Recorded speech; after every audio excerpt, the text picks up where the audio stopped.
last day. Let's do it. I think our estimate was 7 days. Nope, not 7 days. 7 hours till we get there. So 7:30 departure. Here we go. A little after.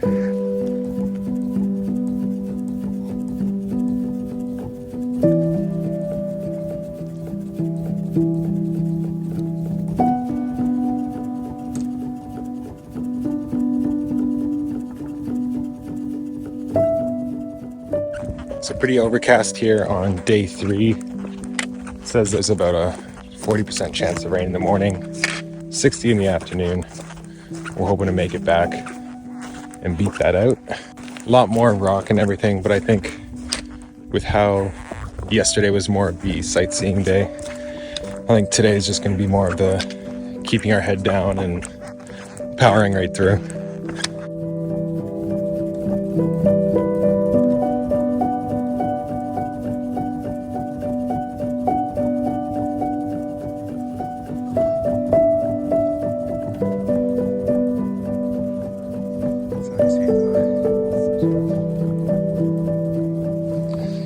Alan's specialty, the sour keys. Goodbye.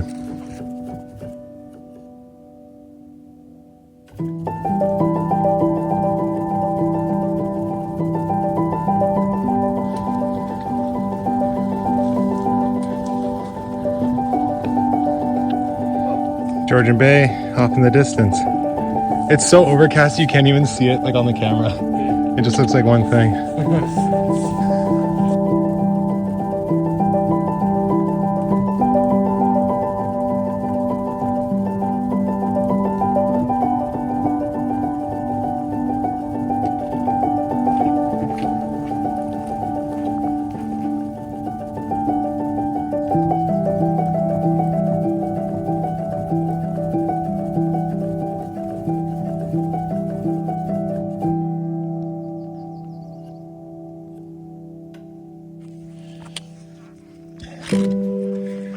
Oh, it's actually slippery.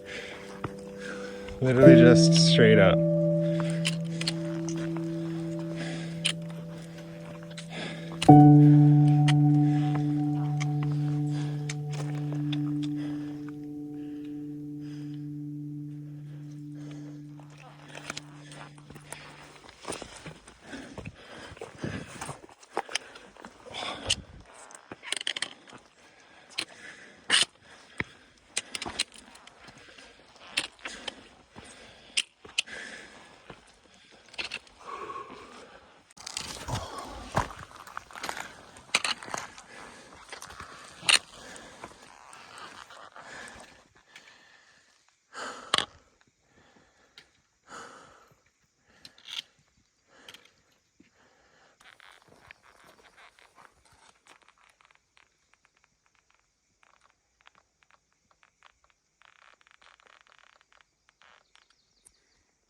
Basically like a vertical ascent to get up here, but like worked out. The water's even still like super blue. You can almost see through it even though it's overcast. So like in the summer it must just be incredible. And then we saw a group of other guys who came in on Wednesday who are also finishing the trail. So I'm sure we'll just be playing tag on trail, moving ahead of each other as we take breaks. But it's good. Makes you realize the end's in near and you start to take in little bits of the trail that much more because you know you're gonna miss it once you're done.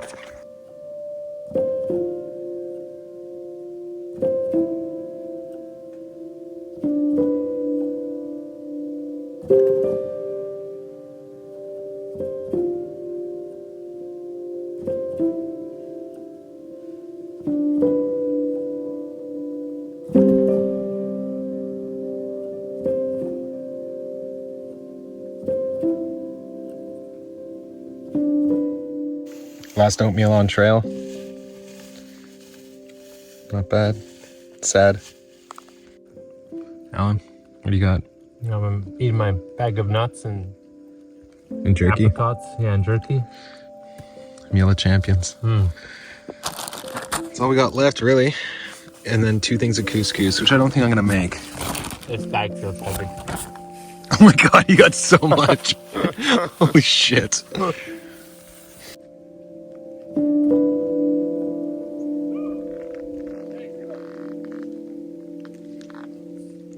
Because that's where we were before. And imagine this on a clear day.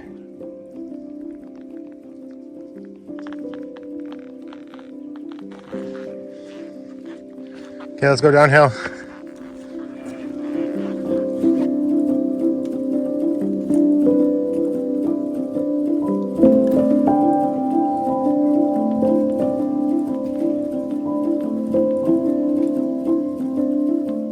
With the rest of the crowds now. A little bit of rain coming down, but not enough to actually warrant putting on a rain jacket. It's still really nice out. Good temperature when you're hiking. But hopefully we can get past these crowds so we can still kind of haul it home. You good?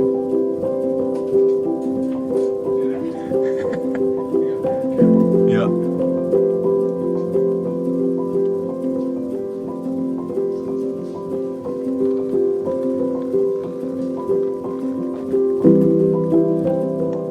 This descent doesn't look as sketchy as it does, or as it is on camera, but with it being all wet, and you gotta take your time with that.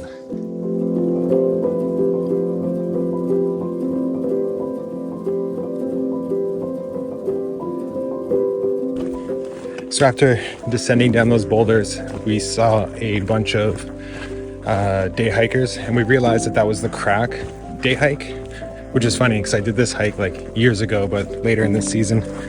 But hearing the time that it took people to get there, and some of them said like an hour to go, so we definitely have a boost of energy.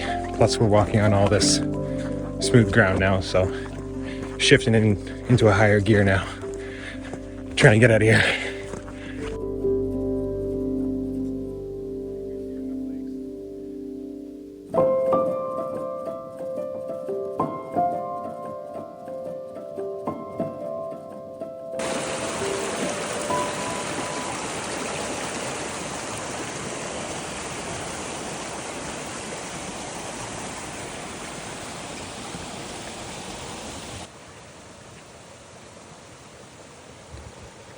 Oh!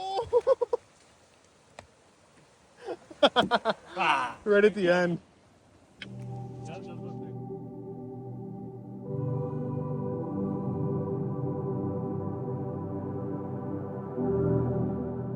So we were super excited, thinking we were like 10 minutes away from trail. We were talking to day hikers, getting updates.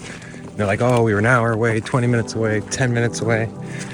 And then we looked at our map and we're like, wait a minute, there's still quite a bit of trail left. And then later we kind of clued in that we then veer off the day use access down another section. So we still have another, I don't even know, like maybe 5 or 6K. So probably another hour and a half to 2 hours more of hiking. So that definitely took the wind out of our sails, but at least the path is going to be pretty flat, pretty clear for the rest of the way. Just a little bit of muddy, but at this point we're not too worried about getting our feet wet.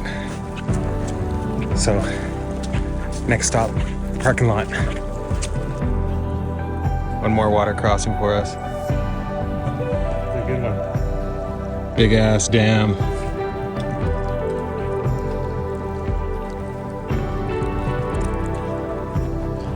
I like to think that the trekking pole just goes like straight into its house.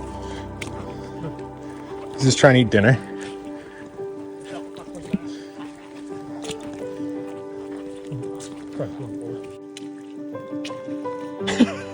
You really just said screw it, eh?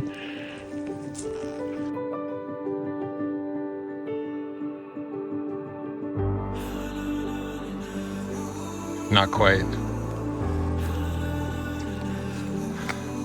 George Lake, where we started. 600 meters. Oh, I feel revitalized again. The red markers. Let's bring it on in.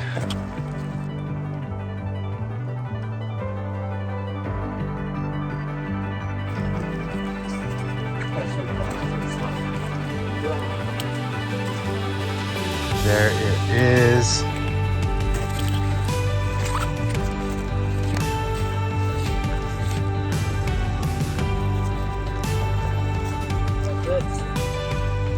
John, man. Congrats. Holy. That's huge. 79 days? Yeah. Also not 100 kilometers. Maybe with all the side things. So we started here. One day we went to Bodina, and then that's where we split up. Me and Alan continued on all the way here to Bunny Rabbit Lake, and then today we sent it all the way back to here.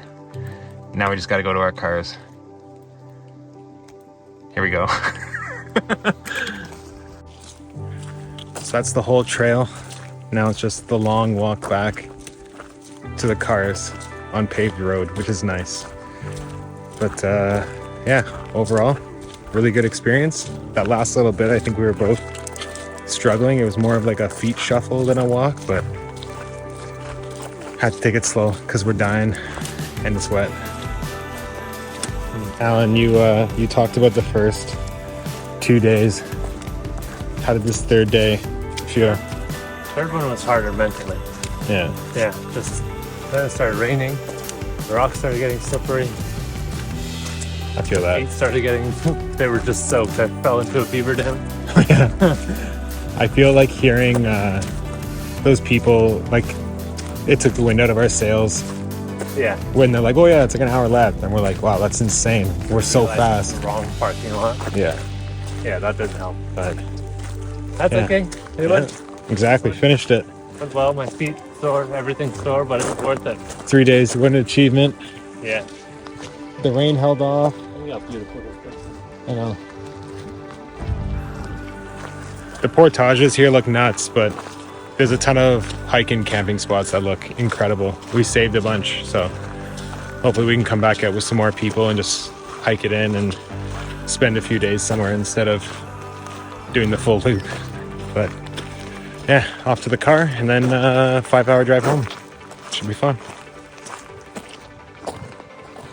Overall, the Cloche Trail was an incredible experience. It was definitely such a departure from the European style of going hut to hut, passing through towns.